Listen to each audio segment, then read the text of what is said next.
Yo, what's up guys, it's Talon. Today I'm going to be giving you guys the top 10 champions to climb with on patch 4.3, but I'm going to organize it in terms of roles. So we're going to have 2 champions per role. Along with that, I'm going to let you guys know why I feel like they're so strong and kind of as well how difficult they are to learn slash pick up, so you guys know what are going to be the harder champions to really master and get really good at on this patch, and what are going to be the easier ones to climb on. So anyways, let's get right into it. So starting with top lane, guys, we're going to have Ornn. This champion is seriously so broken right now on this patch. He's tanky, he does good damage, his laning is super strong because not only does he do a lot of damage early game, but he can literally buy items in lane. So for example, say you're into a Fiora early game as an Ornn, you just wait it out, you farm up a bit. Once you get that extra 500 gold, you can buy a Bramble Vest in lane, and then you have that to counter the Fiora while she's still stuck on just a longsword in lane. So that really allows him to be a strong laner. His team fighting with his ultimate and the CC that he provides, as well as just the tankiness with his passive and everything, is just so tanky. So Ornn overall is going to be, in my opinion, the best top laner to climb with. Not only that, guys, but he's relatively easy to play. So, you know, it's not going to take you too long to learn him or really to get good at him. He's pretty straightforward. The laning phase is pretty easy. Team fighting's pretty simple. And he's definitely an amazing champion to climb with on this patch. After that, guys, we're going to have Fiora. So that's my second best top laner, in my opinion, on this patch. And she's a bit more difficult to learn, but where she becomes really strong is initially her laning phase is very strong. She doesn't really have many losing matchups at all. Overall, she's really good into a lot of tanks, which I've seen tanks become pretty prevalent in this meta, especially Ornn, again, as we talked about. And the reason for that is assassins are so strong on this patch that having a tank or two is really necessary, so that you're not just a really squishy team comp to make assassins really OP. The resolved rune tree works really well with a lot of tanks as well. And as Fiora, you can kind of counter this because you have the true damage on your vitals. So even, you know, into the later parts of the game, you have that extra damage onto tanks with the true damage to really counter them.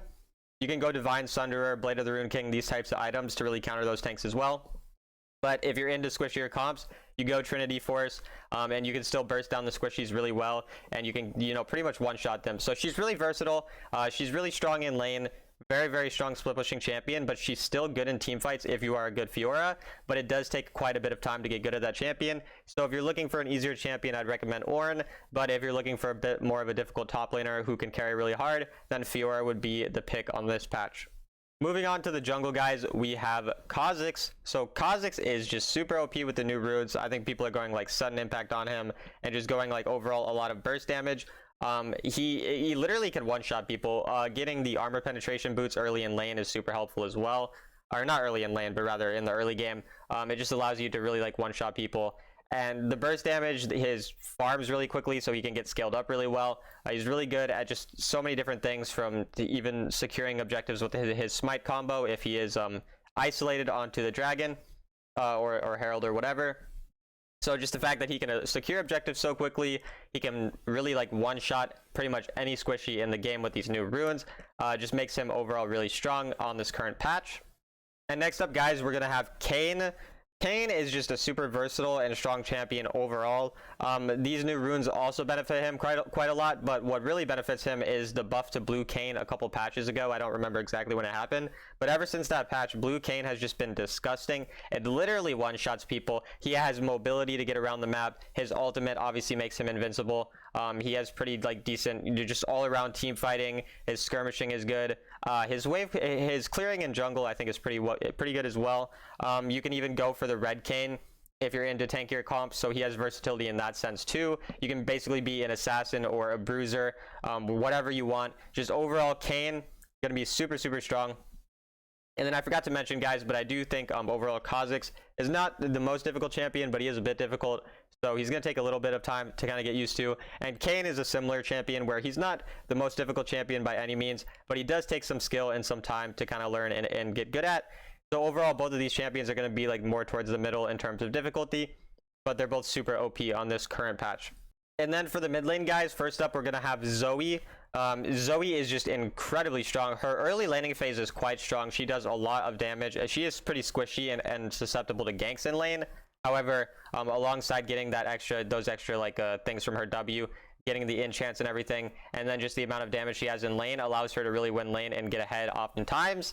Not only that, but she scales incredibly well into the late game with her really strong burst damage. These new runes also give her that extra burst.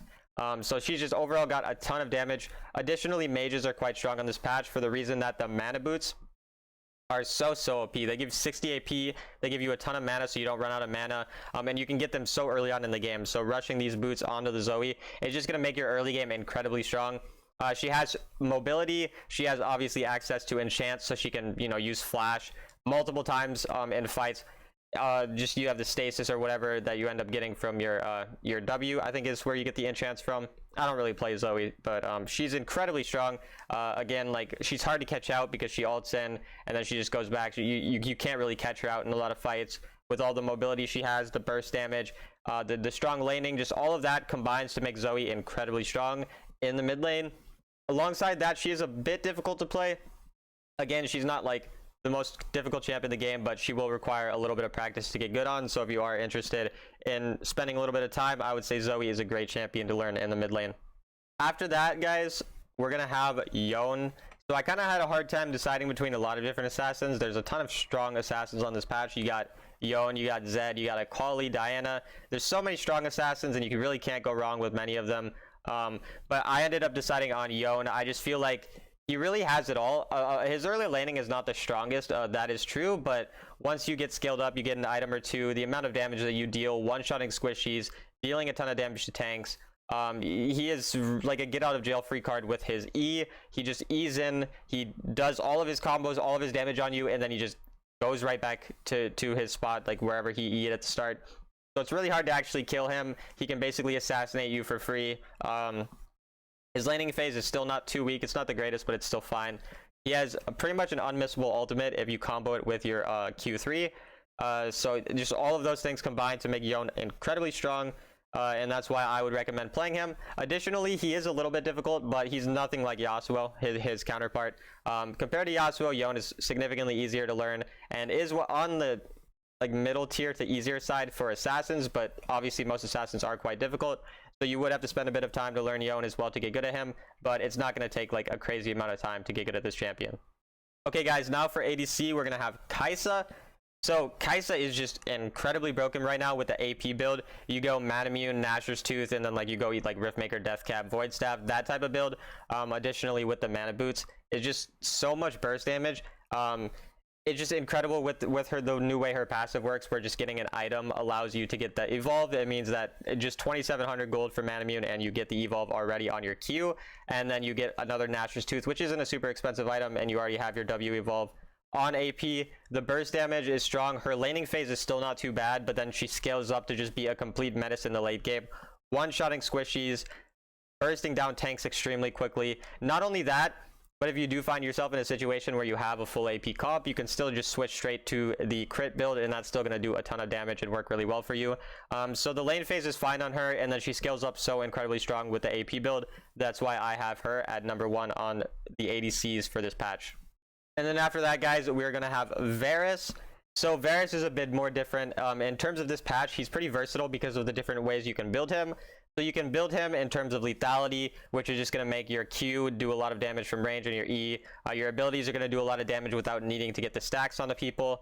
This makes his laning phase really strong because you can take Airy and Scorch.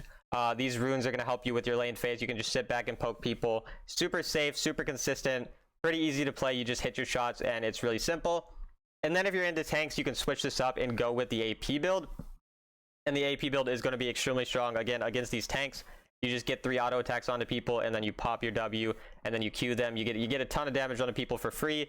So for Varus, it's just the versatility as well as the strong lane phase that he has, especially when you do go these Airy, Scorch, Mark of the Week, these types of runes on him. Especially, again, for the lethality build, are just going to make his laning phase super strong.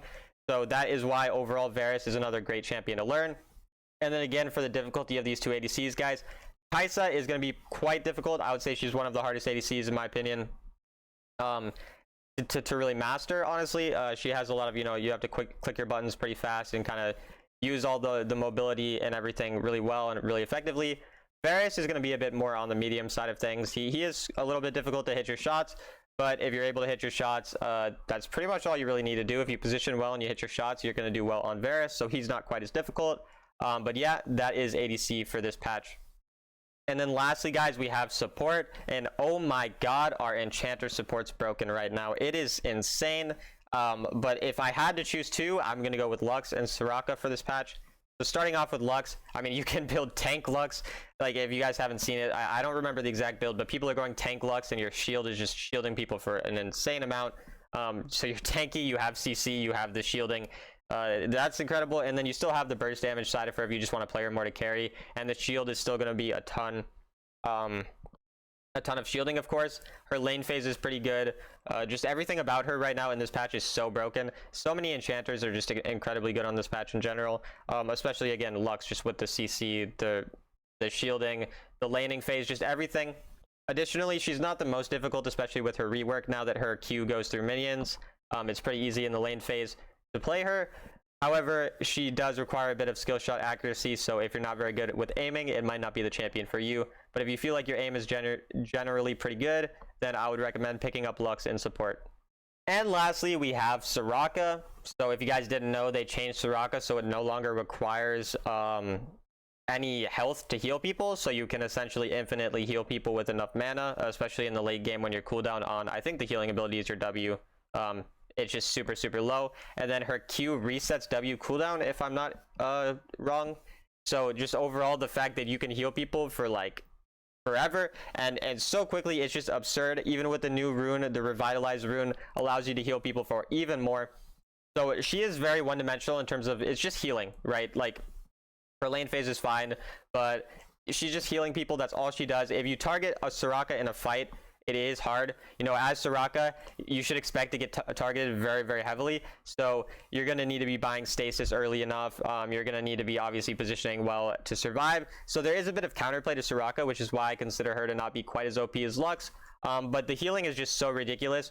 If you're ever able to just get some heals onto someone in a team fight and you're not getting targeted, or they don't have their correct champions to lock you down, you're just going to infinitely heal your teammates, and there's nothing that anyone can do about it. You're just your teammates are never going to die. If they buy a Spirit Visage too, like, it's just GG. It's so incredible the amount of healing on this champion. And she's not the most difficult champion either. Again, it's really the positioning that's going to be important. As long as you can position well on Soraka, you'll probably be chilling. You can hit a few skill shots, but they're not too hard to hit. So overall, Soraka and Lux, extremely OP champions on this patch, but there's a lot more supports that are OP, like Karma with First Strike, Nami with Glacial Augments, really strong, Yuumi, Lulu. Like, there's a lot of really strong enchanter supports on this meta, so honestly, you can't go wrong with almost any of them. So yeah. And then that's going to be it for the video, guys. I hope you enjoyed. Again, these are just 10 good champions, 2 for each role that you guys could hopefully use to climb in your ranked games. There's many other good champions on this patch, especially with all the new runes. There's just such a crazy meta right now. Honestly, I feel like there's a lot of really picker ban champions that are just super OP, and then there's some champions that just feel pretty underwhelming on this patch. So let me know what you guys think about the meta. Let me know if I missed any champs that you really think are super OP, or what you've been using on this meta, or in this meta. For me, I've been playing Jace in top and mid a lot. I've been playing Camille in jungle when I can. And then I've been playing Xayah and Kai'Sa a lot in ADC. And lastly, I've been playing Nami and Thresh in support when I can. So those are kind of the champs I've been using to climb. I've not had the best success early on in the season, though. I'm still only like Diamond 4 or 3. I think I'm Diamond 3. But I've not been winning a lot. I've been playing a lot and still not having the best success in this season early on. But let me know how it's going for you guys, and I'll see you guys later.